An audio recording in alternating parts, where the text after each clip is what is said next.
Antes de mais nada, eu quero agradecer a acolhida de todos e o convite que me foi formulado. Quero agradecer a presença dos meus colegas, do Dr. Sayão e do Dr. Roberto, que são do Conselho da Polícia Civil. Aliás, terminamos a reunião agora, a questão de 1 hora. Eu sou um delegado de polícia desde 1970. Iniciei minha carreira no município de Nova Odessa, próximo de Americana. E venho trilhando os caminhos tortuosos da função de delegado de polícia até hoje. Estava, no ano passado, como corregedor-geral da Polícia Civil e, com a assunção do Dr. Domingos no cargo de delegado-geral, fui convidado para ser o delegado-geral adjunto. O que eu tenho percebido é que as pessoas que são leigas em polícia fazem uma grande confusão a respeito das atribuições das polícias. E tenho procurado esclarecer essas pessoas a respeito das competências de cada polícia. No Brasil, nós temos muitas polícias, diferentemente do que acontece em outras partes do mundo. E temos muitas carreiras policiais. Aqui em São Paulo, nós temos 14 carreiras policiais. A Polícia Civil de São Paulo tem 14 carreiras policiais, desde o delegado até o atendente de necrotério. Por incrível que possa parecer, o atendente de necrotério é carreira policial civil. Muito bem. No Estado democrático de direito, ou num Estado como o Brasil, temos duas atividades que são desempenhadas pelo poder público. Duas atividades. Uma atividade é a atividade jurídica e a outra atividade é a atividade social. Quais são as atividades jurídicas do Estado? A primeira delas é a declaração do direito. O direito mais importante é o direito constitucional. É a própria Constituição do Estado, declarada. Então, a primeira atividade jurídica do Estado é a declaração do direito. A segunda atividade jurídica do Estado é a distribuição da justiça. Uma vez declarado o direito, é preciso que se distribua a justiça. A declaração do direito é atribuição precípua dos poderes legislativos, da União, dos estados e dos municípios. A distribuição da justiça é atribuição precípua do poder judiciário. Quem distribui justiça no Brasil é o juiz de direito. A terceira atividade jurídica do Estado é a manutenção da ordem interna. Atribuída a quem? Ao Poder Executivo. No Brasil, em tese, quem é responsável pela manutenção da ordem interna, pela segurança pública, é a Polícia Militar.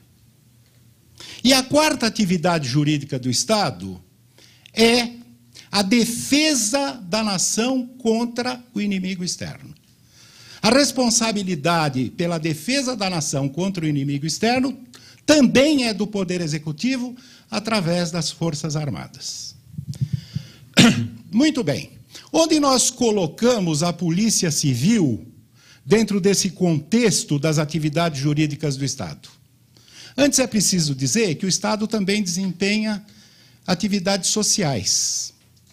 Além das atividades jurídicas, o Estado desempenha atividades sociais. A primeira atividade social importante que o Estado desempenha é a mantença do equilíbrio entre a área territorial e a população. O administrador público que se preza, ele exercita com muito vigor essa atividade social.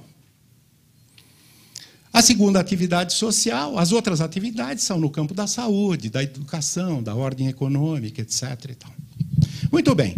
Quanto às atividades jurídicas, onde a Polícia Civil está colocada.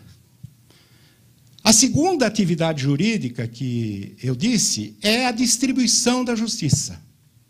No campo do direito criminal, a Polícia Civil participa ativamente para que haja uma efetiva distribuição da justiça. No campo do direito criminal. Por quê? Porque em tese, depois da atividade policial, que o juiz pode distribuir justiça. No campo da manutenção da ordem interna, que em tese é atribuída à Polícia Militar, nós também agimos. Porque a Lei Orgânica da Polícia Civil fala que a Polícia Civil, aliás, da Polícia, a Lei Orgânica da Polícia diz que a Polícia Civil é responsável pelo policiamento preventivo especializado. Então, nós atuamos na atividade jurídica distribuição da justiça e na atividade jurídica manutenção da ordem interna. Muito bem. A Constituição brasileira, no artigo 144, fala sobre as polícias. Polícia Federal, as polícias civis estaduais, as polícias militares, polícia rodoviária, ferroviária federal, etc. E fala sobre a competência de cada uma. No artigo 144 está escrito que compete às polícias civis, dirigidas por delegados de polícia de carreira, a apuração das infrações penais. Portanto, o exercício de polícia judiciária no campo da distribuição da justiça. Essa, sem dúvida nenhuma, é a atividade principal da Polícia Civil. A apuração das infrações penais. Como é que se apura infração penal? Através da investigação criminal, que se formaliza num instrumento previsto no Código do Processo Penal, que é o inquérito policial. O inquérito policial é o procedimento mais democrático desse país. Por quê? Porque quando se investiga uma infração penal, nós o fazemos através da investigação criminal, óbvio, mas formalizamos todos os atos no inquérito policial, que só pode ser arquivado pelo juiz. Vejam que garantia para os cidadãos. O inquérito não pode ser arquivado pelo delegado. Muitas pessoas dizem, puxa, arquivaram tudo na delegacia. Não é verdade. Quem arquiva o inquérito policial é o juiz togado, o juiz de direito. Só ele pode arquivar. Ninguém mais. A Polícia Militar é responsável pela manutenção da ordem interna através do policiamento ostensivo fardado. Policiamento ostensivo fardado. É por isso que os doutrinadores dizem que existem dois tipos de polícia. A polícia preventiva e a polícia repressiva, ou judiciária. A polícia preventiva é aquela que atua para evitar que ocorram delitos, crimes, contravenções. Que a lei penal seja infringida. E a Polícia Civil atua depois que a infração foi cometida. Para apurar quem cometeu a infração. Para coletar provas da infração. Com isso, nós propiciamos ao Poder Judiciário, através dos juízes, a distribuição da justiça. As provas são coletadas pela polícia. Nós somos especialistas na investigação criminal. Em tese, deveríamos ser. E eu posso afiançar que, na atual gestão, nós estamos inserindo no nosso contexto a cultura da investigação. Por quê? Porque a Polícia Civil teve as suas funções usurpadas, às vezes, ou desviadas em outras vezes. nós fomos desviados da nossa verdadeira atribuição para tomar conta de presos, fazer escoltas, etc., etc. Policiamento ostensivo, operações, etc. Policiais. E nos descuidamos do mais importante, que é a investigação. A visão hoje do delegado-geral, a visão do secretário da Segurança, é no sentido de nós exercitarmos aquilo que a Constituição determina, isto é, apuração das infrações penais, investigação. Por isso que novos tempos surgem. É por isso que vai haver uma reestruturação orgânica, que já está no prelo, na Polícia Civil de São Paulo. É por isso que nós estamos fazendo uma reestruturação das carreiras. De 14 carreiras, nós vamos diminuir para 7 carreiras. Teremos apenas 7 carreiras na Polícia Civil. Muito bem. Então, coloquei no contexto das atividades jurídicas a Polícia Civil. Não se esqueçam, portanto, que a Polícia Civil é a polícia da investigação. É uma polícia investigativa. Com relação à primeira atividade social do Estado, que é a mantença do equilíbrio entre a população e a área territorial, eu vou mostrar que emerge dessa atividade o poder de polícia.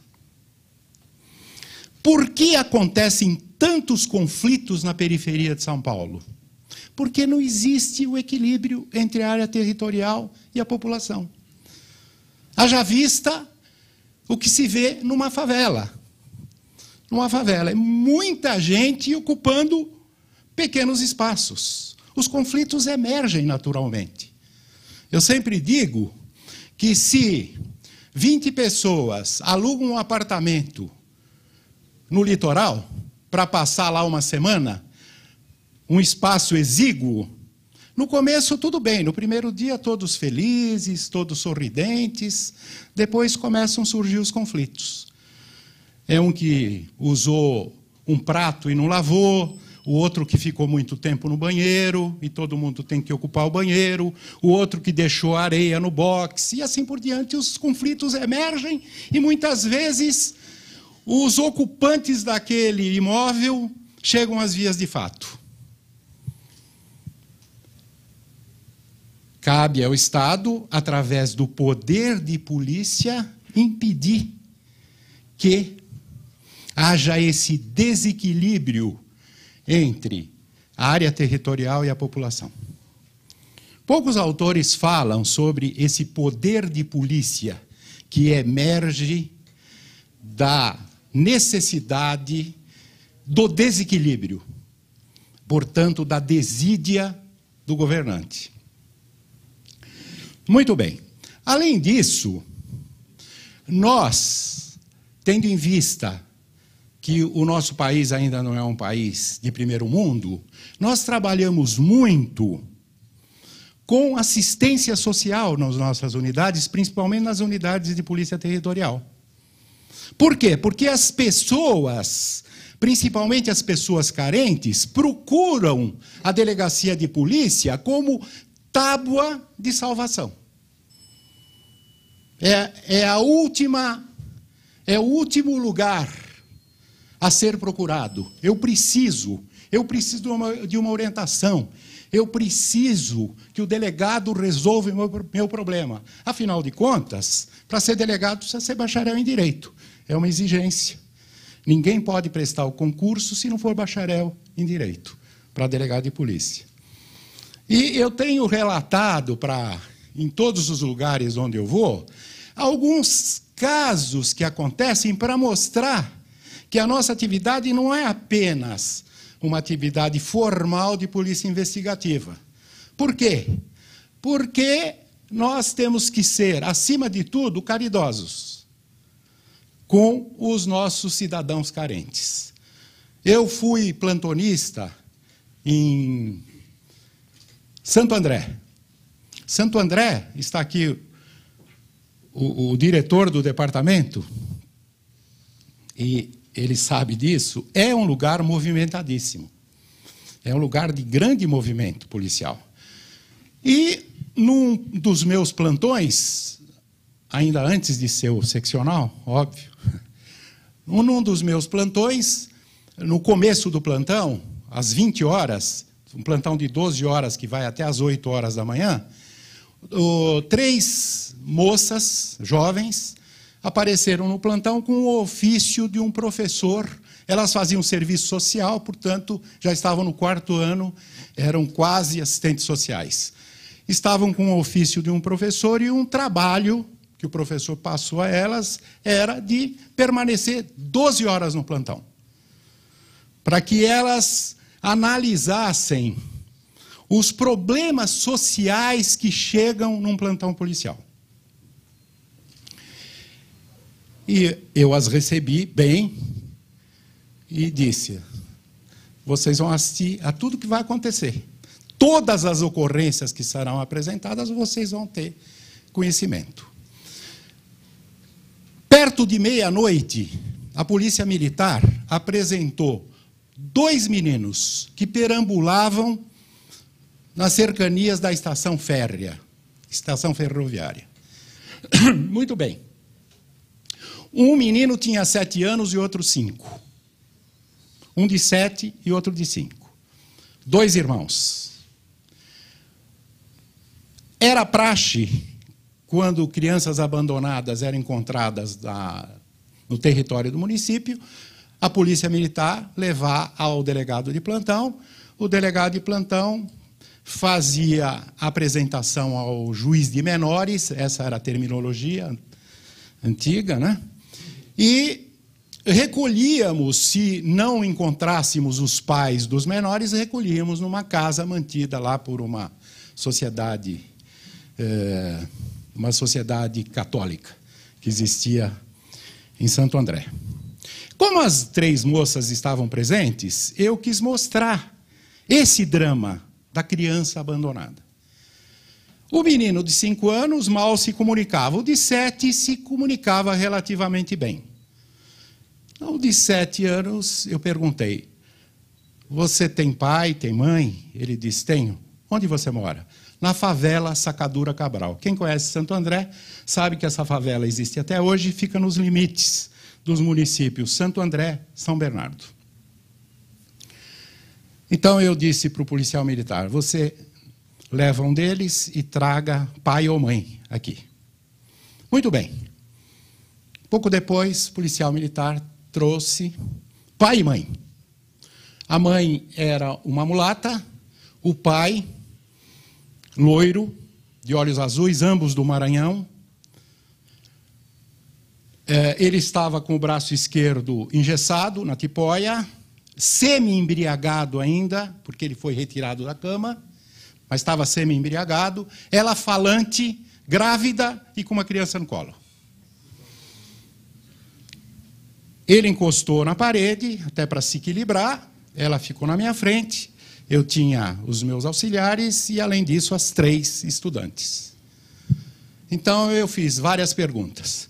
Minha senhora, como é que a senhora permite que seus filhos tão pequenos estejam aí na estação, nesse horário, passa de meia-noite? Aí ela disse, apontando para o menino de 7 anos, esse diabinho pega o irmão e ficam 2, 3 dias fora de casa. Então, vejam bem, uma criança de 7 e uma criança de 5. E eu perguntei, quantos filhos a senhora tem? Ela disse, 5. Eu digo, pelo jeito a senhora terá mais um. Terei. E a senhora pode? E ela deu a primeira resposta que eu marquei para o resto da vida. Ela disse, Deus quer. E eu disse, a senhora está enganada. Deus não quer o sofrimento de ninguém. Não é verdade. Muito bem. Aí eu pedi às moças que formulassem, ali eu disse, e ela disse, Deus quer. Eu disse, o seu marido trabalha?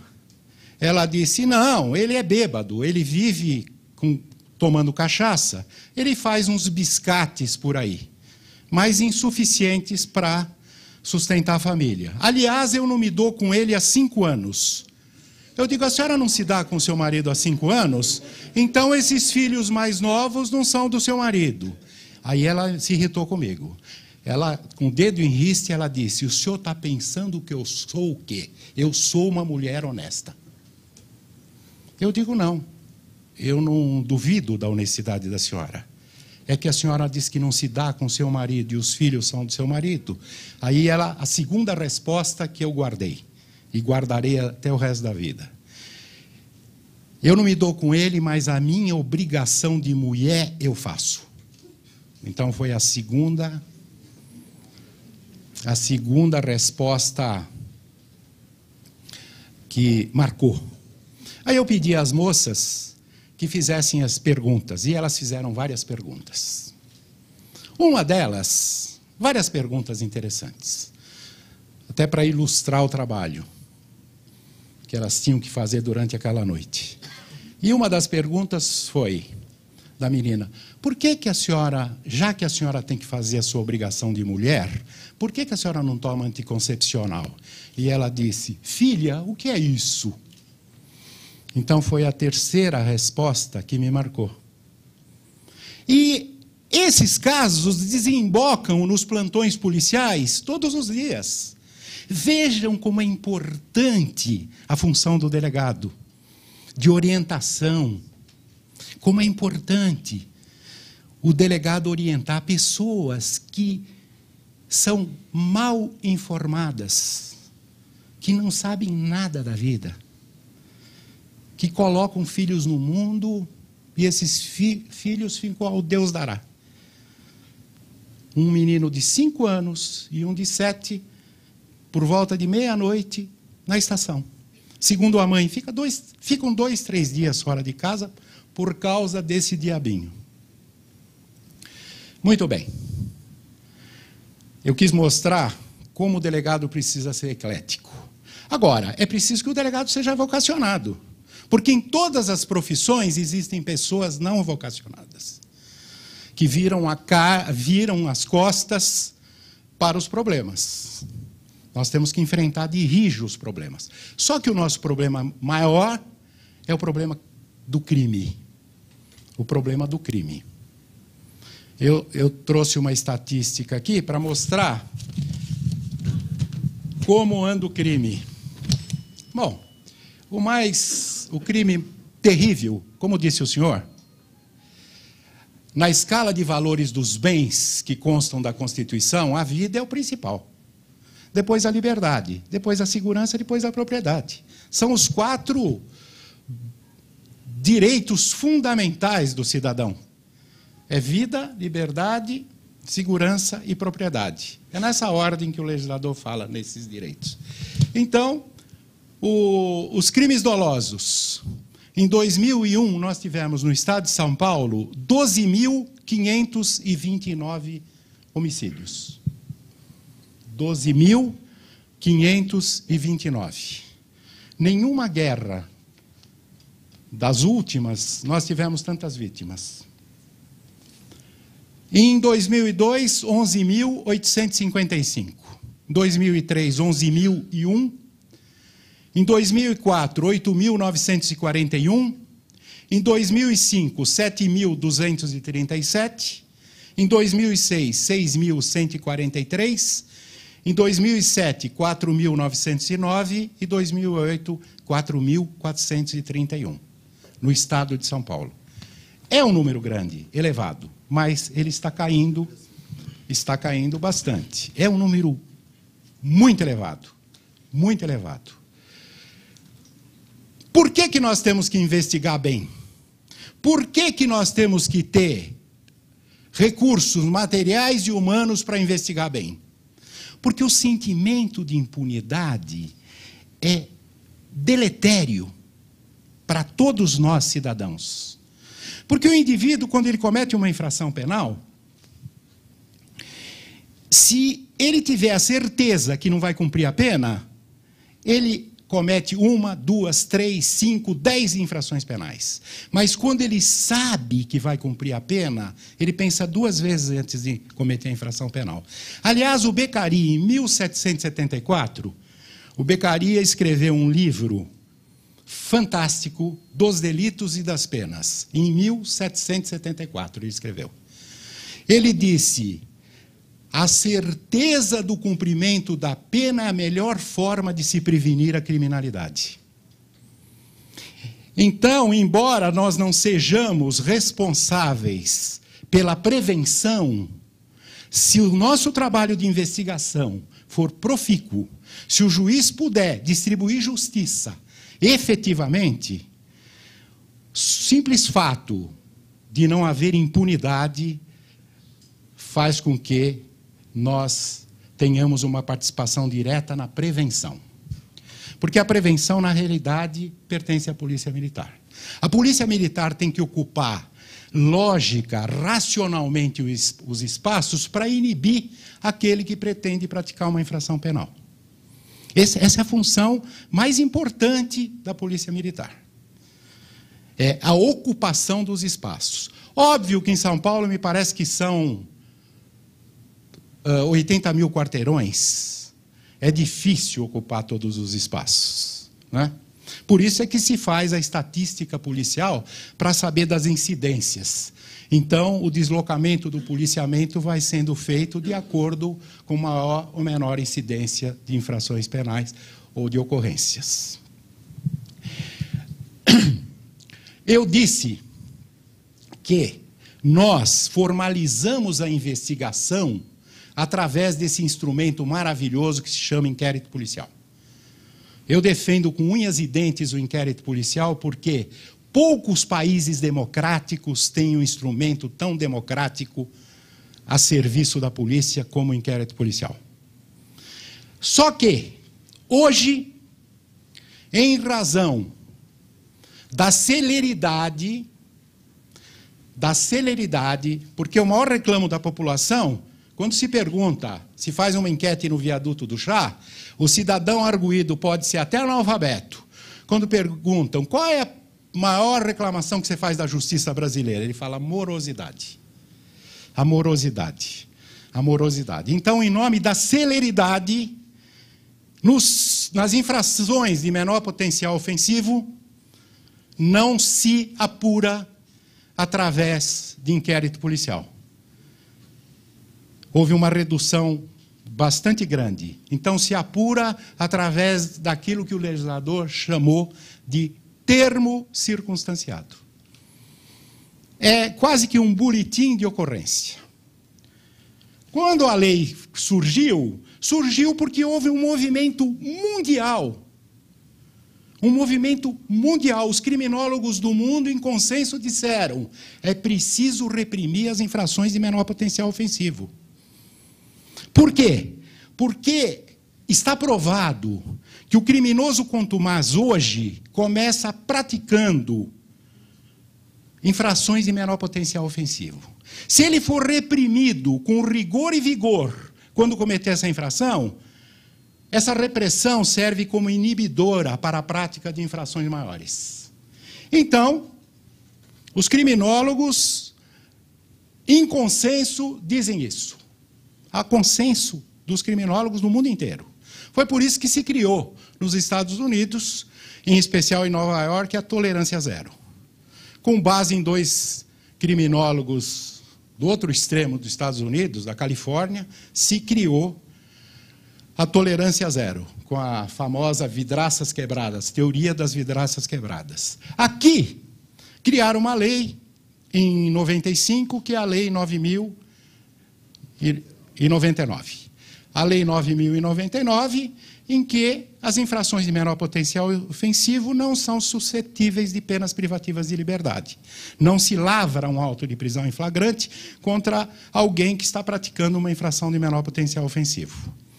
Se fala sobre a gravidade em razão da pena que se aplica.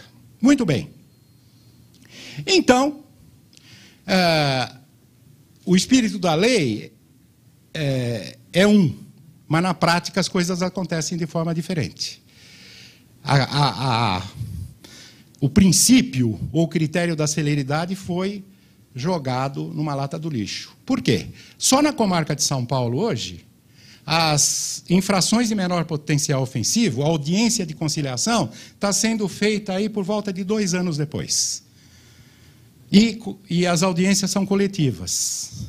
Então, as minhas colegas das delegadas de polícia das delegacias de defesa da mulher, não agora com a lei da Maria da Penha, que endureceu, mas nas outras infrações, elas dizem, banalizamos a violência. Banalizamos a violência com a lei 90/99. Por quê? Até ouvi na televisão a colega de Embu dizendo, antes da edição da lei da Maria da Penha, dizendo que um cidadão agrediu a esposa, depois de chegar bêbado em casa, essa é a história de rotina, né? O cidadão chega bêbado em casa, diz que a janta está fria, etc. e tal, joga o prato na cabeça da mulher, vão parar na delegacia, se lavra um termo circunstanciado, e o cidadão é chamado depois de 1 ano e meio, 2 anos, para a audiência de conciliação e diz, olha, você leva até o 5º dia útil. Que dia você recebe? Primeiro dia útil do mês. Então, você leva até o dia 5 nessa instituição de caridade uma cesta básica. Leva e traz o recibo aqui. Ele chega em casa, volta e diz, mulher, você viu que você me arrumou? Tenho que dar uma cesta básica, mas já estou acertando de comprar 2, que eu fico com crédito para te bater no futuro. E a mulher foi na delegacia perguntar para a delegada se ele podia ter esse crédito. Falou, doutora, se ele pagar 2 cestas, ele fica com esse crédito? A delegada disse, óbvio que não. Mas banalizou a violência, né? Porque a pena privativa de liberdade foi retirada do contexto. Mas, de qualquer forma, são as imperfeições brasileiras que nós conhecemos, as dificuldades que acontecem.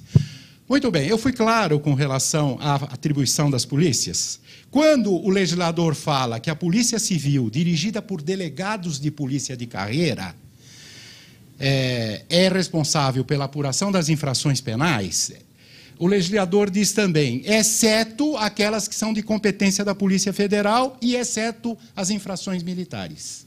Porque as infrações militares são apuradas pelas próprias instituições militares. E existem muitas infrações que são da competência da Polícia Federal. Então, cada um tem a sua competência delimitada. Portanto, a responsabilidade de nossa investigação não é prevenção. A prevenção especializada que o legislador aponta na lei orgânica da polícia é mais light.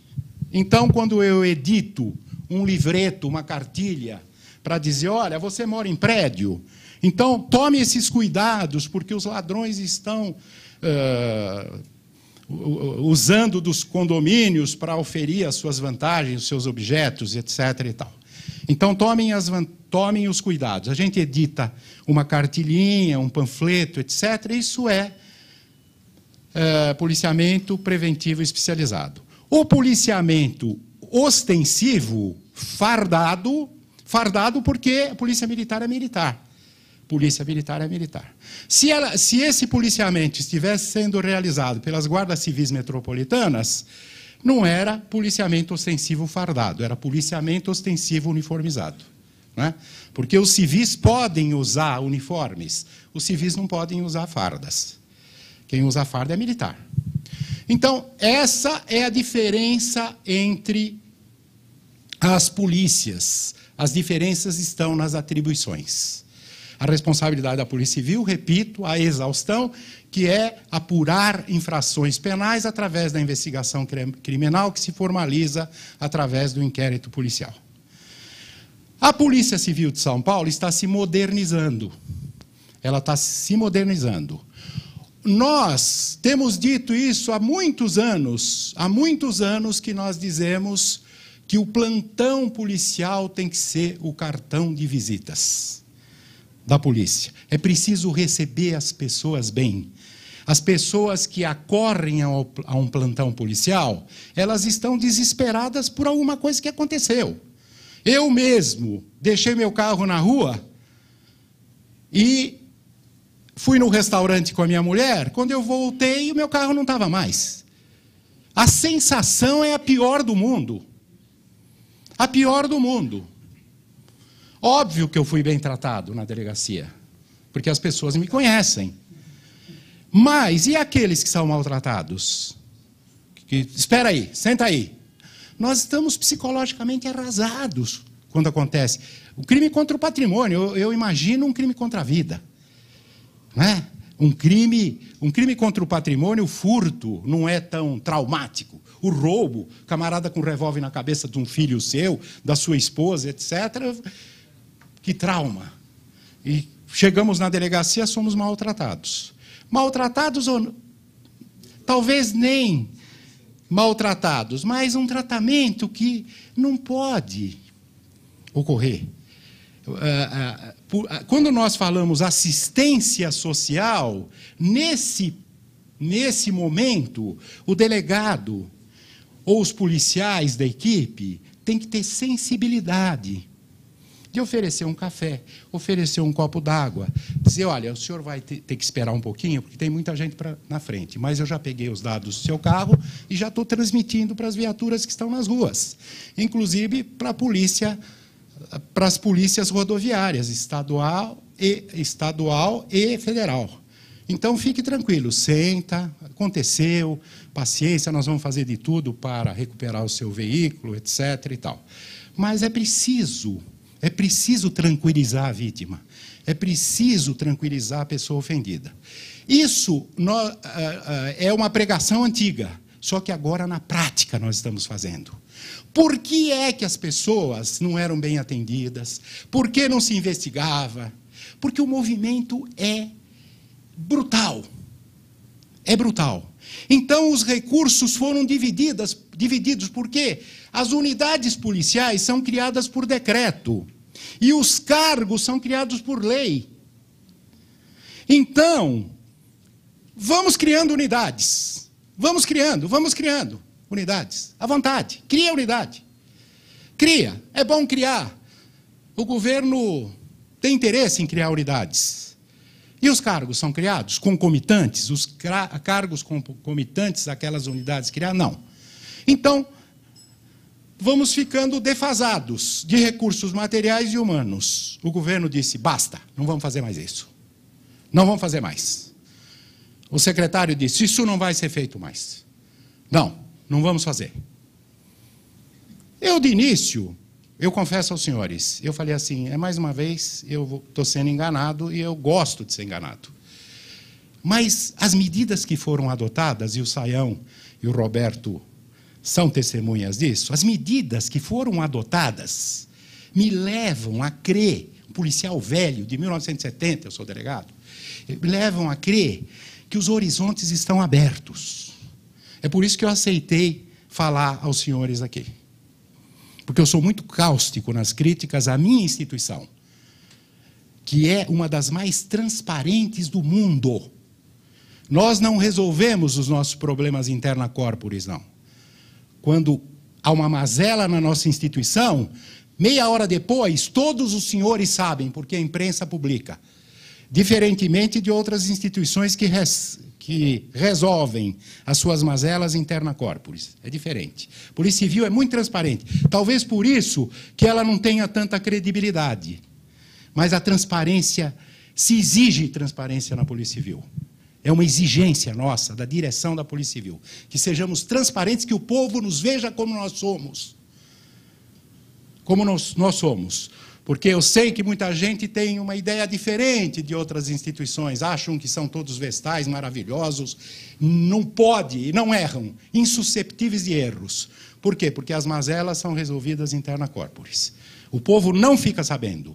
Esporadicamente sai uma notícia, porque vazou e eles quase morrem do coração porque vazou a notícia.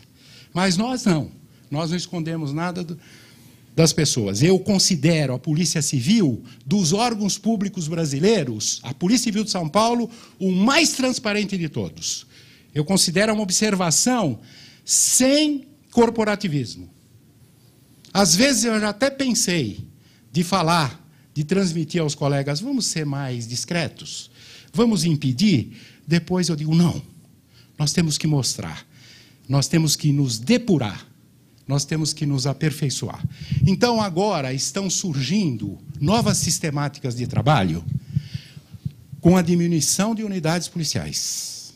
Eu sei que é traumático falar em diminuição de unidades policiais, mas é preciso que as unidades abertas atendam convenientemente e efetivamente o povo, a comunidade. Então, nós vamos diminuir as unidades, começando pela capital. E vamos começar pela quinta e quarta seccionais, né? Quinta e quarta seccionais, Zona Leste, começo da Zona Leste e Zona Norte. Vamos diminuir as unidades. Eu sei que politicamente é desastroso, porque as pessoas entendem, eu tenho uma unidade perto de casa, resolve. Não é bem assim. Aliás, hoje ter uma unidade perto de casa é até perigoso, né? Principalmente quando nós tínhamos os presídios improvisados, que o pessoal invadia, atirava, matava, etc. e tal, e o povo ficava à mercê daquelas balas cruzadas. Muito bem, nós vamos diminuir as unidades. Criamos o Departamento Novo. Esse Departamento Novo é um alento para as pessoas. É um alento. Temos várias divisões e já está funcionando em regime de plantão, 24 horas por dia, não é verdade? O colega de lá está lá, temos 24 horas de plantão. Vem aqui. Vem aqui para falar com muita propriedade do Departamento Novo, as divisões que estão no Departamento Novo, o horário, o endereço, etc. Pois não. Uma boa noite a todos. Que fria que eu me meti, né? Mas é uma honra, naturalmente que é uma honra falar para um grupo seleto de profissionais da área de corretagem de imóveis, pessoas que constroem o Brasil junto com os engenheiros, os construtores. E uma honra para mim estar ladeado pelo nosso delegado-geral de polícia adjunto, os diretores de departamento, nosso presidente da associação. Mas o nosso departamento novo, todos os policiais civis têm um grande carinho por ele, é o DPPC, é o Departamento de Polícia de Proteção à Cidadania. Está situado na Avenida São João, 1247, esquina com o Largo do Aroche. É um prédio que os senhores devem conhecer. Ele é de 1966.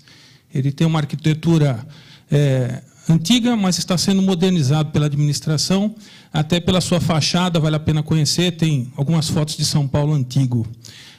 Esse nosso departamento ele tem 7 divisões, 2 ditas administrativas, que são a divisão de assistência policial e a divisão de administração, para fomentar as nossas necessidades e modernizar o prédio. E as 5 divisões ditas operacionais, divisão de investigação de crimes contra o consumidor, divisão de investigação de crimes contra a saúde pública, divisão de investigações de crimes contra o meio ambiente e contra as relações do trabalho, envolvendo acidente do trabalho também, a divisão de crimes contra a administração pública, significa dizer que o nosso departamento vai investigar os funcionários públicos que agem pelo mau caminho.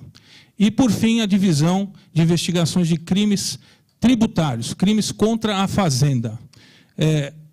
O doutor Angeran me disse, vamos reiterar, que o nosso serviço ele é prestado à população 24 horas por dia. Durante os dias úteis, das 9 até as 19, 20 horas, nas próprias unidades policiais. E, à noite, nos finais de semana, na sede do departamento, na Avenida São João, 1247, onde há um plantão com delegados de polícia, com investigadores e escrivães. Eu acho que era isso que eu precisava falar. Muito obrigado pela oportunidade, doutor. Obrigado. Como é o departamento mais novo da polícia, e ele trabalha com exclusividade na capital, então as unidades de polícia territorial não podem atender ocorrências específicas que cabem ao novo departamento. Por isso é que nós temos o plantão de sábado, domingo e à noite, e as delegacias atendem no horário de expediente, nos dias úteis. Então, como é o departamento novo, nós estamos divulgando, porque ele começou agora, embora há 3 meses, mais ou menos, há 1 mês que ele está funcionando de fato, né? de fato, porque a montagem foi difícil, etc. e tal. E a alocação de recursos, inclusive humanos, e houve uma seleção criteriosa do diretor para que lá tivéssemos os melhores policiais e que também conheçam essa atividade, não é? Então, a Polícia Civil, é isso que eu disse aos senhores, estou aberto às perguntas que quiserem formular.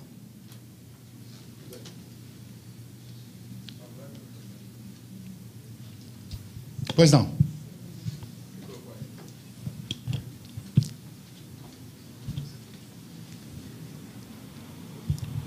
Boa noite, doutor. Boa noite. Meu nome é Joel.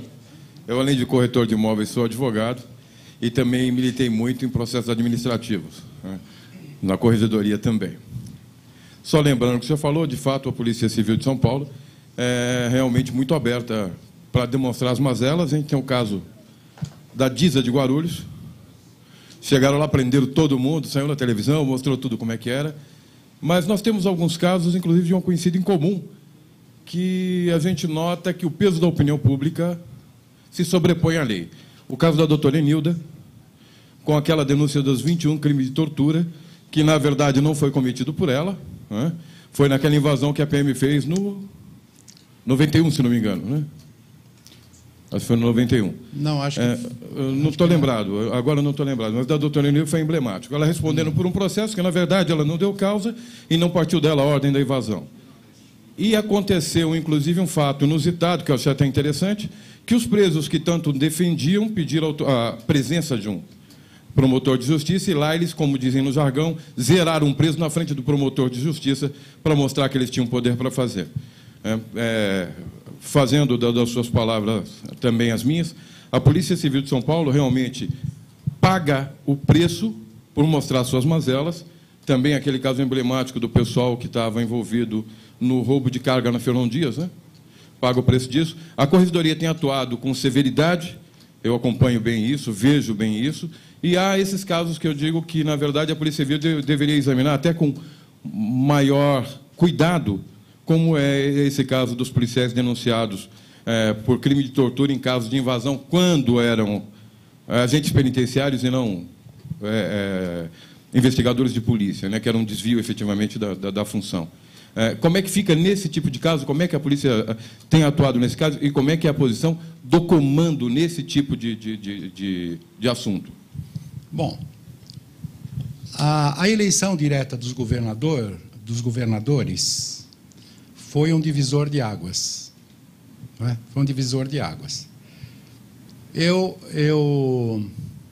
fui aluno do professor Franco Montoro na PUC, né? Grande mestre, e tive o prazer, a pedido de um dos filhos dele, o Eugênio Montoro, que era meu contemporâneo na PUC, eu tive o prazer de fazer a segurança dele quando ele foi candidato a governador.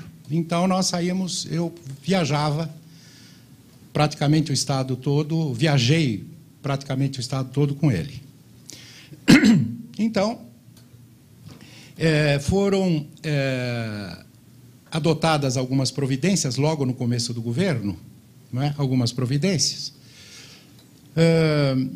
saneadoras no campo da violência policial, não é? Havia realmente alguns policiais extrapolavam. Então foram tomadas algumas medidas saneadoras, mas foram cometidos muitos equívocos também. Um dos equívocos foi a sistemática adotada no sistema penitenciário. A penitenciária do Estado sempre foi a instituição modelo no Brasil, porque lá tínhamos 1.332 celas individuais e 6 oficinas. 6 oficinas para manter o preso. Aquilo que se chama laborterapia se fazia na penitenciária. E no começo do governo Montoro, foi para a penitenciária um assistente social oriundo da FEBEM, que era o Rui Joeli. O Rui era um homem boníssimo, um profissional competente, mas estava acostumado a tratar com menores infratores, adolescentes infratores. E ele foi para a penitenciária, e dirigiu a penitenciária numa época de transição. em que o secretário da Justiça era o doutor José Carlos Dias, e ele trouxe modelos de fora, especialmente da Holanda, um modelo, foi introduzida a visita íntima, foi introduzida a Comissão de Solidariedade dos Presos, que co-administravam a penitenciária, e foi nessa época em que surgiu a primeira facção criminosa no interior dos presídios, que chamava-se Serpentes Negras. Os integrantes tinham uma serpente negra tatuada no braço esquerdo. E, nessa oportunidade, a indisciplina tomou conta do sistema, tanto que o professor Montoro me convidou, me pediu para assumir a penitenciária do Estado. Eu fui diretor da penitenciária, para tentar corrigir alguma coisa. Só que, quando se oferecem muitas benesses aos presos, depois é difícil retroagir. E os presos tomaram conta do sistema. A partir daí. Depois veio a Constituição de 88. Não é? A Constituição de 88 também introduziu muitas benesses aos infratores. Muitas benesses. Então, nós, policiais, tivemos que nos adaptar aos novos tempos. Se não bastasse isso tudo, a legislação ficou muito mais dura para nós, dos órgãos de segurança, do que para os infratores. Outrora, antes disso, eu fui delegado na Divisão de Crimes contra o Patrimônio do DEIC, do antigo DEIC, e quando um indivíduo era preso em flagrante por latrocínio em Santo Amaro, nós, da Divisão de Crimes contra o Patrimônio, imediatamente pedíamos ao juiz corregedor a permissão para que o preso ficasse à nossa disposição por 10 dias, porque nós investigávamos todos os passos desse preso, os outros crimes que eles tinham cometido. Depois da Constituição de 88, se eu quiser interrogar um preso, eu digo: eu quero que você me responda algumas perguntas. Ele diz: me nego a respondê-las. Eu me reservo o direito de falar em juízo, e não fala. E nós não temos meios para fazê-lo falar. Por quê? Porque existe uma legislação muito dura, que é a lei da tortura. A tortura não é só física, não é psicológica. Se eu disser: você tem que falar, ele diz: estou sendo torturado psicologicamente. E o crime de tortura é um crime imprescritível, insusceptível de graça, perdão, e não prescreve. É o pior, né? Não prescreve. Então, os órgãos de segurança se retraíram. É história. É história. Os órgãos de segurança se retraíram. E os órgãos de segurança têm que se adaptar a novos tempos. Não é? Vejam o caso do Beira-Mar, do Rio de Janeiro. Eu me lembro que o Dudu era presidente da associação e os candidatos ao governo do Estado foram convidados para falar conosco lá na Associação dos Delegados. E todos os candidatos foram. E quando eu era diretor da penitenciária, quando o Rui Joelli era diretor, foram abolidas as celas fortes.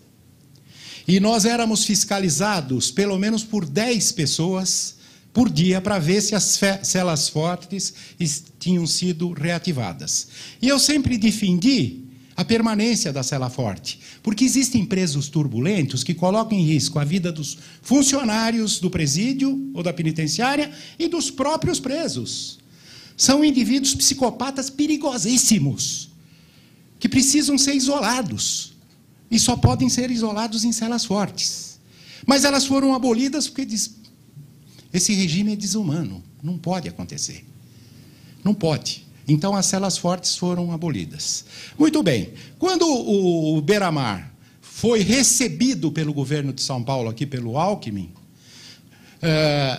os candidatos da oposição faziam uma crítica a ele, dizendo: poxa, como é que ele recebe um preso do Rio de Janeiro? Ele recebeu o preso do Rio de Janeiro? E todos os candidatos que foram à associação, eu fiz a pergunta: o que o senhor acha do Beira-Mar? E o candidato genuíno do PT respondeu assim: eu acho que ele deveria ficar no Rio de Janeiro e numa cela forte, sem sair. Anos e anos, se fosse necessário. Eu digo: mas Puxa vida, os senhores fizeram uma campanha tão grande para nós abolirmos as celas fortes aqui em São Paulo, porque... Não, eu não estou... Eu quero deixar claro que eu não sou filiado a partido político nenhum, tenho ojeriza a radicalismos de direita, quer de esquerda. Mas eu falo como um profissional de polícia. O que eu vi. Então, nós tivemos a nossa liberdade de investigar cerceada. E, com isso, quer queiram, quer não, hoje já há um consenso a respeito, quer queiram, quer não, quem pagou, quem está pagando essa conta, somos nós, povo. Porque enquanto eu tenho 5 filhos e 8 netos, só tenho uma filha solteira. Enquanto a minha filha não chega, eu não durmo. Se ela chegar 2, 3 horas da manhã, eu estou atento, porque tem que abrir o portão, ela entrar com o carro, eu fico atento. Então, é o problema da sensação de segurança. Eu fiz uma monografia sobre conceitos de segurança. A questão de um dos 10 anos, eu escrevi essa monografia. Falei, vou escrever sobre conceitos de segurança. Então, eu consegui 102 conceitos diferentes de segurança, de autores brasileiros e alienígenas, estrangeiros. 102. E eu não me convenci com nenhuma dos conceitos. Eu digo, quando eu falar de segurança, eu vou falar sobre sensação. Ou eu tenho sensação de segurança, ou não tenho sensação de segurança. Quando eu falo em polícia preventiva, ostensiva, ocupação dos espaços, eu falo em sensação de segurança. Então, nós paramos o carro num semáforo. Se tiver ali na calçada um indivíduo estranho, eu perco a sensação de segurança. Levanto o vidro, eu posso andar armado, seguro na minha arma, e sei como se sentem as pessoas ligadas a mim. Os meus filhos, por exemplo. Eu sei como eles se sentem numa situação dessas. Perdem a sensação de segurança. Então, a ocupação do espaço. Por outro lado, se eu notar que o policial fardado está ali ocupando aquele espaço, eu não tenho sensação de insegurança. Muito pelo contrário, eu vou ter sensação de segurança. Olha, estou seguro, tem um policial ocupando o espaço. Não é? Então, tudo isso aconteceu porque nós tivemos uma transição muito grande. E nós tivemos que nos adaptar aos novos tempos. Talvez só agora nós estejamos nos adaptando aos novos tempos. Só agora. Foi muito difícil. Para policiais como eu sou delegado desde 70, eu disse. Então, eu tinha o modus operandi era um. Com a eleição direta dos governadores e depois com a Constituição de 88, o modus operandi passou a ser outro. Nós mudamos a nossa tática, a nossa estratégia de trabalho.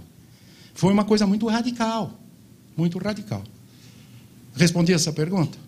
Então, voltou com relação à apuração de situações como essa, como o caso emblemático da doutora Enilda, né? Como é que fica a investigação nesta linha? Então, nessa linha nós temos... Olha, a Polícia Civil é dirigida por bacharéis em Direito, ela é legalista. Aliás, nós pregamos isso na Academia de Polícia.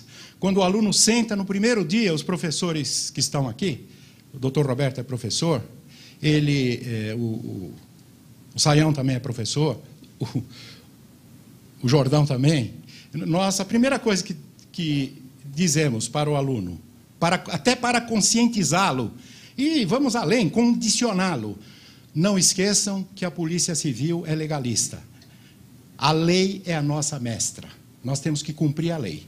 Se a lei é boa ou ruim, nós podemos discutir em outro foro. Mas não podemos discutir quando estamos na nossa atividade profissional. Aí não podemos discutir a lei. Nós temos que cumprir a lei. Então, a lei é essa.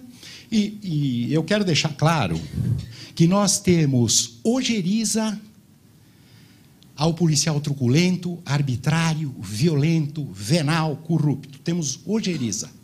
Temos que extirpar do nosso mapa policiais que agem dessa forma. Porque o policial, enquanto ele está reprimindo o bandido, tudo bem. E quando ele reprime apenas um suspeito inocente? Então, nós não podemos admitir. Determinadas práticas que aconteciam no passado, não podemos admitir hoje. O Estado democrático de direito não convive com práticas absurdas de se extrair confissão à força, isso não. Não é? Quando vai para o interior? Quem falou? Pois não. Quando esse sistema vai para o interior? Não, o interior vai fazer tudo aquilo que o departamento faz, porque a exclusividade é só na capital. O interior e a Grande São Paulo, os municípios da Grande São Paulo vão fazer tudo aquilo que o departamento novo faz. Eles estão orientados nesse sentido. Pois não.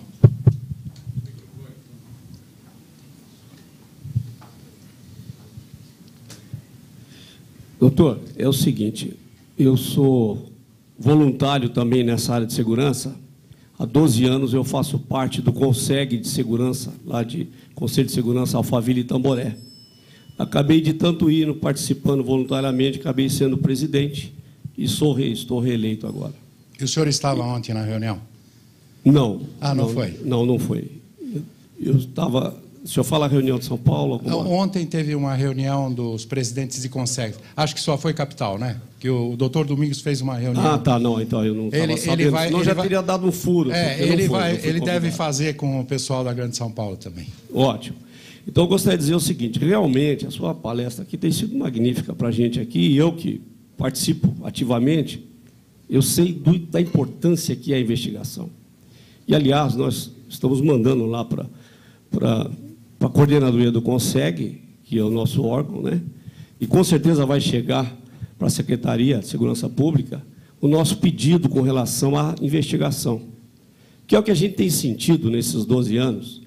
A investigação é fundamental, porque sem investigação não se consegue detectar aonde estão acontecendo os delitos, a forma, modus operandi e tudo mais. E a gente percebe isso ativamente ali no dia a dia, que as polícias que nós temos na região, principalmente as delegacias lá, eles nos reclamam, os delegados, que não estão com profissionais devidamente apropriados, estão com dificuldade de número de profissionais. Isso, naturalmente, eles falam para a gente até um pouco constrangido, porque eles gostariam, são profissionais que estão atuando lá com responsabilidade, a gente sabe, eles participam ativamente das nossas reuniões, que são mensais, dão a sua contribuição, tanto a Polícia Civil quanto a Polícia Militar, a Guarda Municipal, enfim, todas as entidades lá. Mas a gente percebe que a investigação é muito deficiente e que é o nosso pedido, nesses anos todos, de que isso possa ser corrigido a bem da sociedade. Então, nós gostaríamos de saber se realmente isso vai. É o nosso enfoque principal, a investigação. Tanto que o delegado-geral, a exaustão, diz: estamos inserindo no nosso contexto a cultura da investigação. Estamos até conscientizando. Os nossos policiais foram desviados de função de tal sorte que eles perderam contato com a investigação. Então, hoje, nós estamos dizendo: nós, policiais civis, todos nós somos investigadores. Nós temos que ser especialistas na investigação, até para que possamos nos diferenciar dos outros profissionais de polícia. Então, eu quero que a comunidade olhe para o policial civil e diga: puxa, esse camarada sabe investigar. Ele investiga, ele vive investigando. A atividade profissional dele é essa, investigar. Apurar infrações penais. Aliás, está na Constituição, nós temos que fazer. Viu? Obrigado.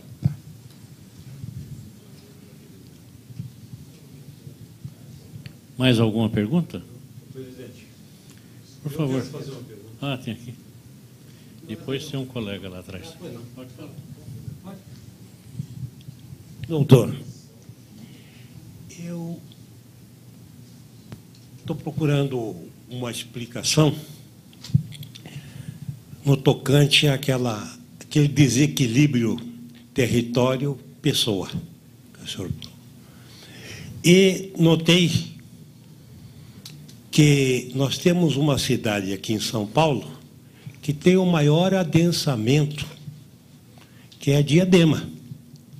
São nada mais, nada menos que 12.620 habitantes por quilômetro quadrado, nos seus 31 quilômetros quadrados. Será que seria por aí que justificaria a grande incidência de crimes naquela região? Porque ela é a mais adensada do estado de São Paulo. Essa é a pergunta. É uma das razões. Se bem que Diadema tem projetos pioneiros e que deram resultado. No que diz respeito a fechamento de bares no horário, não é? E políticas de segurança que foram muito eficazes. Mas está provado que esse desequilíbrio é razão do aumento de criminalidade. Não é? São muitas pessoas ocupando pequenos espaços. Os conflitos emergem naturalmente, né? Eles vão emergindo. E os estupros acontecem, os homicídios acontecem, as lesões corporais acontecem, as rixas acontecem. Muitos delitos acontecem em razão desse desequilíbrio. O poder de polícia, que não é um poder da polícia, é um poder da administração pública, né? O que é poder de polícia? É restringir os direitos individuais quando eles são exercidos de forma abusiva. Sempre que um direito individual é exercido de forma abusiva, o Estado restringindo esse direito, ele está no seu direito, usando do poder de polícia. Então, nós vamos deixando. Terreno, constrói-se nesse terreno 100 barracos. O governo deveria ficar atento a isso, não é? Porque ele é responsável pelo equilíbrio. E, aliás, também é crime, né? Invadir propriedade alheia também é crime, está capitulado no Código Penal. Lógico. Mas por questões políticas... Questões políticas, sociais, etc. e tal.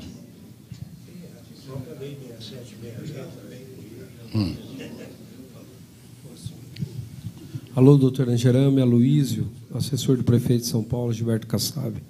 E aqui representando também Benedito Marques Baluc Filho, grão-mestre do Grande Oriente de São Paulo. Eu gostaria de saber se não existe uma possibilidade para que a Polícia Civil e a Polícia Militar em conjunto pudesse trabalhar junto à imprensa televisiva, escrita, de rádio, para que pudesse frear esse sensacionalismo que eles fazem, que, ao mesmo tempo, ela faz um alarme demasiado até, deixando a população em pânico, aumentando até os fatos, e, por outro lado, também incentivando e ensinando quando ela faz uma reportagem. Será que o caminho da imprensa não teria que ser visto com muito cuidado? Porque ela é a que vai propagar negativamente ou positivamente a realidade ou a situação, deturpando o lado. Eu acho que ela é responsável, e muito, por essa deformação. O que a polícia pensa a esse respeito? Eu sei que existem as leis de liberdade, mas, de alguma forma, tem que ter uma ética. Nós não podemos só pensar em comércio, como muita imprensa o fazem, né? A liberdade de imprensa, cercear a liberdade de imprensa é um pouco difícil, né? É liberdade de imprensa. Mas o senhor tem razão. Porque em São Paulo, houve um acordo, isso há mais ou menos 30 anos, pouco mais de 30 anos. Houve um acordo entre as autoridades e a imprensa para que não dessem destaque aos suicídios. Isso começou no viaduto do Chá. Outrora, muita gente se atirava do viaduto. Isso há 40, 50 anos. E os estudiosos no assunto perceberam que quando a imprensa dizia fulano de tal se atirou de viaduto ontem às 13 horas, durante uma semana, em 5 dias, nós tínhamos 5 mortes. 5 mortes. Depois que a imprensa parou de publicar suicídio, a imprensa não publica, podem ver. Depois, rarearam os suicídios no viaduto do Chá, que é o mais evidente. O cara se suicida em casa, aí tudo bem. Mas do viaduto do Chá, pararam os suicídios porque a imprensa não publicou mais. Então, determinadas ações que são levadas ao ar incentivam as pessoas mais frágeis, as pessoas desinformadas, as pessoas que querem... Nesses sequestros, nem sempre a extorsão mediante sequestro. Nos sequestros, quando chama a imprensa, chama o Datena, eu quero o Datena aqui. Isso tudo é que ele quer ser famoso por um dia. Ele quer ser famoso por um dia de qualquer forma. Então, com relação aos suicídios, aconteceu um decréscimo assustador não, benéfico, maravilhoso, né? E isso vem de encontro à sua tese. Mas nós somos impotentes para dizer para o dono de uma rede de televisão, por exemplo, olha, o senhor poderia mudar o enfoque, porque do jeito que se faz, com esse sensacionalismo todo, os jovens desinformados vão procurar imitar esses bandidos famosos, etc. É difícil. Nós temos ido à televisão para falar para repórteres. Eu fui até na TV Record. Você que me levou, né? Você que me levou. Você falou com o Desgualdo, depois falou comigo e eu fui. E nessa oportunidade, nós mostramos, até para mostrar o que uma polícia faz, o que a outra faz, quais são as nossas atribuições, etc. e tal. Então, quando surgiram as perguntas, me perguntaram, existe mesmo esse PCC? Eu falei, existe. Eu fui muito sincero na época, porque era em off ali. Eu falei, existe, e eles tomaram conta do sistema prisional em São Paulo. E eu contei do nascedouro do crime organizado que começou comigo, na penitenciária. Porque o juiz corregedor da época era o doutor Haroldo Luz Franco Pinto, doutor Haroldo, que foi meu colega no Colégio do Carmo, Colégio Marista, foi meu colega de concurso para delegado, depois ele fez o concurso para juiz. Então, nós tínhamos uma amizade muito grande. Ele disse, olha, existem alguns juízes criminais que estão dizendo, alegando, que parece que está nascendo uma facção criminosa no sistema prisional, que outrora pertencia à Secretaria da Justiça, a um órgão que chamava COESP, Coordenadoria dos Estabelecimentos Prisionais. Então, eu pedi aos meus diretores que ficassem atentos. Até que o diretor, na penitenciária tem um hospital. O diretor do hospital, médico, irmão do Freire, falecido, Freire que foi meu assistente até pouco tempo, ele disse, olha, tem um jovem aqui tuberculoso que está com a serpente no braço esquerdo. Então, eu fui no hospital, entrei, fiquei na cela quase 4 horas com ele, perguntando, e ele estava realmente muito doente. E o médico até disse, olha, ele está em estado terminal. Aí conversamos muito, ele disse, mas se eu contar para o senhor, eu sou um homem morto. Eu disse, mas você vai ter muitas regalias doravante, porque você vai para o presídio que você quiser e eu vou permitir que você receba visitas diárias. Mas conta como a coisa aconteceu. E ele contou. Deu toda a estrutura das serpentes negras. Eu fiquei atônito e assustado, Porque eu falei, poxa, se nós não tomarmos uma providência enérgica agora, o sistema vai se tornar ingovernável. Eu falei para o juiz corregedor e disse, olha, já detectei, inclusive a estrutura hierárquica do movimento, da organização. A coisa é alarmante, mas eu não gostaria que você divulgasse, disse ao Haroldo na época, porque, por uma questão de lealdade, preciso falar com o meu secretário. E falei com o secretário, e no domingo, isso foi numa sexta-feira, no domingo o secretário foi ao hospital, nós entramos, eu digo, tudo aquilo que você disse, a mim, diga ao secretário. Ele, recalcitrante, mas acabou dizendo, contou toda a história. E quando nós saímos, o secretário disse, não, esse moço está precisando de um psiquiatra, porque ele é uma fantasia incrível. Eu falei, eu acreditei nele. Então surgiram outras facções criminosas, o Nascedouro foi essa facção chamada de Serpentes Negras, e logo em seguida aconteceu, maio, aconteceu e a TV Record foi em casa, dizendo, nossa, eu tenho que dar uma entrevista para o programa do domingo à noite, porque nós até não acreditamos naquilo que o senhor disse. Nós achamos que o senhor tinha fantasiado a coisa. Mas tudo se enquadrou. Então o senhor precisa dar entrevista. Eu falei, não, eu não vou dar entrevista para correr risco e minha família também não tenho nada com isso. E eles disseram, será que o doutor Haroldo dá entrevista? E o Haroldo já estava aposentado. E ele estava no fim de semana aqui, mas ele foi ser reitor numa universidade no Nordeste. Mas ele estava aqui. Aí ligaram para ele e disse, não dou entrevista, não vou pôr minha cara, não. Isso aí, as autoridades que resolvam. Mas aconteceram muitas coisas, né? Bom, mais alguém? Eu gostaria de fazer um comentário, se me permitir, doutor. Pois não. Eu moro em Praia Grande. O Simas está falando da violência em Diadema, mas, segundo soube, semana passada, Praia Grande foi considerada, nos últimos dias, a cidade mais violenta no estado de São Paulo. E é lógico, lá na associação comercial vira um formigueiro, né? Uma discussão, um debate muito forte.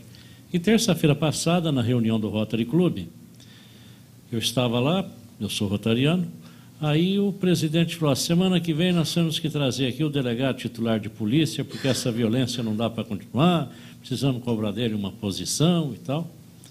Eu vendo aquilo, falei, puxa vida, né? O que adianta cobrar o delegado? Não tem nem cabimento, né?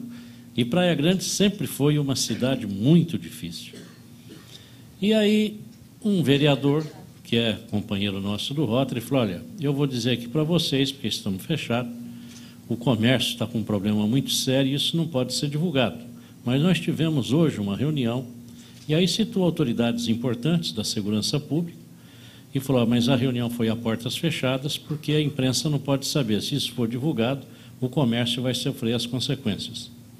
Bem, eu sou jornalista. Tá? Agora eu imagino, nós vamos proteger o comércio de ter problemas de queda de movimento e deixar a população desavisada de que deve tomar cuidado porque a situação não está boa, nós estamos passando por um período de crise, né, para beneficiar o comércio. Eu acho que o interesse é coletivo. E a imprensa, ela deve ter a sua responsabilidade. Eu concordo que existem exageros e eu detesto ver na televisão as notícias de crimes, mas não pela notícia, mas pelo crime que aconteceu. Então é interessante, de manhã eu deixo a televisão despertar às 6h30 da manhã, minha mulher detesta, porque já escuta, eu acordo falando em crime, e a televisão diz, a polícia, num confronto, matou 2 sequestradores, né? Uma unidade da Polícia Militar foi atacada esta noite, um PM morreu no ataque. Né? E a polícia reivindica novos salários. Está começando o Bom Dia São Paulo. Né? E é essa a realidade. Não adianta nós querermos esconder, porque se a população não se conscientizar de que há um ambiente, que há necessidade de ter certos cuidados, também é muito difícil. Nós não podemos querer privilegiar a questão econômica em prejuízo das questões de segurança pessoal. Eu acho isto muito, muito delicado. E disse na entrevista para a Rede Vida de televisão, é aquela história.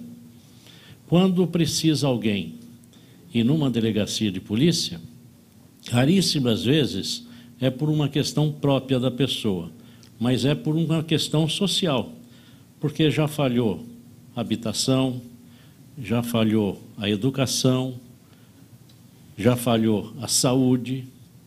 Quando falha tudo, a única coisa que sobra é a polícia, que é obrigada a ser o anteparo de toda esta turba social que estamos vivendo. E pela palestra, eu fiquei impressionadíssimo com essa palestra, porque principalmente por essa questão do adensamento que cabe a nós, corretores de imóveis, temos uma responsabilidade muito grande.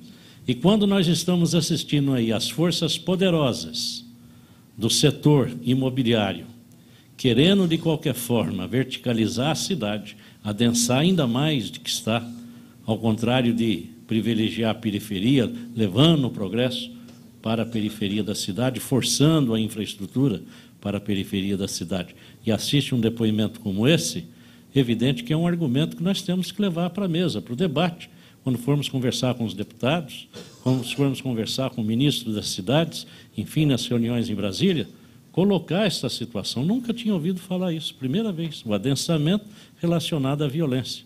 E é uma questão... E me impressionou porque Praia Grande tem os núcleos de adensamento e que são os núcleos de violência, né?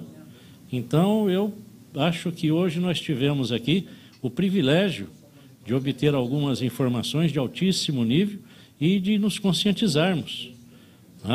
É uma situação que a sociedade como um todo tem que se abraçar para resolver os problemas. Mas, uma vez que não tem mais perguntas, doutor, eu quero agradecer a sua paciência, uma autoridade nesse nível, passar aqui tantas horas conosco, trazendo o seu conhecimento, a sua experiência, com essa tranquilidade, a educação, a simpatia, nos honra muito essa sua consideração. Então, deixa eu passar o microfone ao doutor Angerame, para que ele faça as suas considerações finais e depois eu gostaria dessa gentileza, dessa fotografia. Por favor, doutor. Eu quero agradecer a todos os senhores pela atenção que me foi dispensada. A honra foi minha de estar aqui. Um público tão seleto e perguntas pertinentes, não é? Eu quero agradecer do fundo do coração e trago o abraço do nosso delegado-geral, que é um jovem, doutor Domingos Paulo Neto, e que vai ficar na história da polícia. Muito obrigado a todos.